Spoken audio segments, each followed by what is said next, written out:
थाना सदर गुजरात पुलिस ने डकैती की वारदातें करने वाले 4 मुलजमान को असलहा समेत गिरफ्तार कर लिया। तफसीलात के मुताबिक डीपीओ गुजरात उमर सलामत की हिदायत पर पुलिस का जिला भर में जराइम पेशा अनासर के खिलाफ क्रैकडाउन जारी है, जिसमें SHO थाना सदर गुजरात इंस्पेक्टर शहबाज अहमद और उनकी टीम ने खसूसी ऑपरेशन करके डकैती और राहजनी की वारदातों में मुलव्वस 4 मुलजमान को गिरफ्तार कर लिया।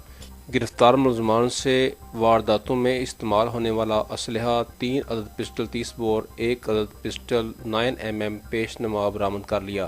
गिरफ्तार मुलजमान में फैज़ान हैदर वल्द मोहम्मद हनीफ सकना म्यानापुरा, शाहजहां वल्द औरंगजेब सकना चा बुड्ढे, सैयद कासम वल्द ज़हूर मेहदी सकना मदीना सईदा, मोहम्मद आसिफ वल्द मोहम्मद लतीफ़ सकना फतेहपुर शामिल हैं, जिनसे मज़ीद तफ्तीश जारी है। अलावा जी थाना सदर गुजरात पुलिस ने मनशियात फरोशों के खिलाफ किए गए ऑपरेशन में मुलज़म अदनान यूसुफ वल्द यूसुफ सकना चक सादा से 400 ग्राम चरस बरामद करके मुकदमा दर्ज कर लिया।